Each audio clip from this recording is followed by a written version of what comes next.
Hello बच्चों, आज इस वीडियो में हम कबीर की साखी और सबद के एमसीक्यू क्वेश्चन आंसर्स पढ़ेंगे। तो आइए शुरू करते हैं पहले क्वेश्चन से। कबीर की रचनाएं किसमें संकलित हैं? सूर सागर में, कबीर ग्रंथावली में, सूर सारावली या इनमें से कोई नहीं। इसका आंसर है कबीर ग्रंथावली में। कबीर दास ने क्या कार्य किए हैं? समाज सुधार के, आर्थिक सुधार के, धार्मिक सुधार के या धार्मिक और आर्थिक दोनों? इसका आंसर है समाज सुधार के। कबीर दास जी सगुण उपासक थे, सगुण निर्गुण दोनों के उपासक थे, नास्तिक थे या निर्गुण के उपासक थे? इसका आंसर है कबीर दास जी निर्गुण के उपासक थे। कबीर दास जी के गुरु का क्या नाम था? सत्यानंद, रामानंद, ब्रह्मानंद या ईश्वरानंद? इसका आंसर है रामानंद। कबीर के माता पिता का क्या नाम था? नीरू नीमा, रामा श्यामा, राधा श्याम या इनमें से कोई नहीं? इसका आंसर है उनके माता पिता का नाम नीरू और नीमा था। कबीर ने किस बात पर जोर दिया है? मूर्ति पूजा पर, पीताम्बर धारण करने पर, तीर्थ यात्रा पर या ईश्वर का हृदय से ध्यान करने पर? इसका आंसर है ईश्वर का हृदय में ध्यान करने पर। दोहे में हंस किसका प्रतीक है?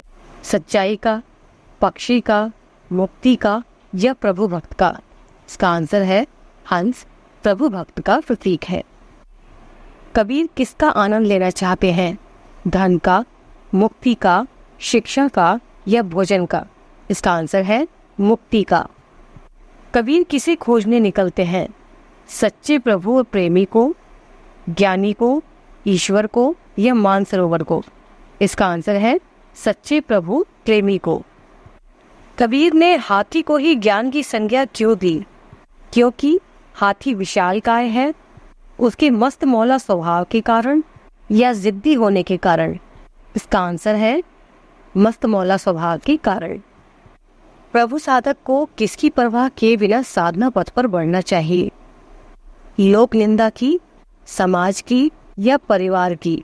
इसका आंसर है लोक निंदा। हरि भजन किस भावना से होना चाहिए? निष्पक्ष, पक्षपाती या श्रद्धा से? इसका आंसर है हरि भजन निष्पक्ष रूप से होना चाहिए। कबीर ने संसार की तुलना किससे की है? श्वान से, कौवे से, कोयल से या मोर से? इसका आंसर है श्वान से। मोह को कहाँ ढूंढे बंदे मैं तो तेरे पास में, इसमें मैं किसके लिए प्रयोग हो रहा है? कबीर, अहंकार, भगवान या मनुष्य? इसका आंसर है भगवान के लिए। कबीर के अनुसार ईश्वर का वास कहाँ है? मंदिर में, जंगल में, आकाश में या प्रत्येक जीव की सांसों में? इसका आंसर है प्रत्येक जीव की सांसों में। कबीर ने संत के क्या लक्षण बताए हैं? वह किसी एक मत को मानता है, वह अपने पक्ष का समर्थन करने वाला होता है, वह निष्पक्ष होकर ईश्वर भजन करता है या वह सभी मतों को मानता है? इसका आंसर है वह निष्पक्ष होकर ईश्वर भजन करता है। ज्ञान की आंधी आने पर क्या होता है?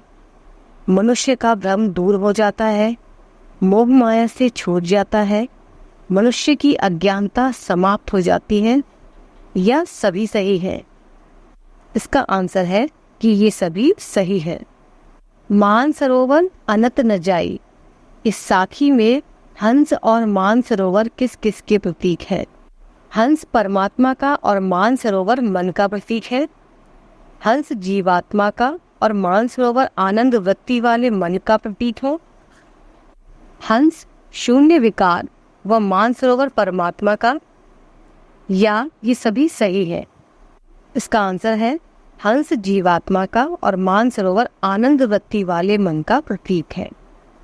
कबीर दास जी ने ज्ञानी और संत किसे बताया है? जो अपने धर्म संप्रदाय का ख्याल रखता है, जो सदा ईश्वर भक्ति में लीन रहता है, जो सरल हृदय से निष्पक्ष होकर संप्रदाय से ऊपर उठकर प्रभु का ध्यान करता है, या जो कठोर साधना में लीन रहता है? इसका आंसर है जो सरल हृदय से निष्पक्ष होकर संप्रदायों से ऊपर उठकर प्रभु का नाम लेता रहता है। मनुष्य कब महान कहलाता है? ऊंचे कुल में जन्म लेकर, धनी बनकर, अपने धर्म संप्रदाय को बढ़ावा देकर, या अपने कर्मों से ऊंचा होकर? का आंसर है अपने कर्मों से ऊंचा होकर। कौन सी आंधी से हमारे अंदर की सभी बुराइयों का नाश हो जाता है? ज्ञान की आंधी, धूल मिट्टी की आंधी, अज्ञान की आंधी, या इनमें से कोई नहीं? इसका आंसर है ज्ञान की आंधी से। हरि भक्त किस पानी में भीगना चाहता है? ईश्वर भक्ति के जल में, बारिश के जल में, या प्रेम के जल में? इसका आंसर है हरि भक्त ईश्वर भक्ति के जल में भीगना चाहता है।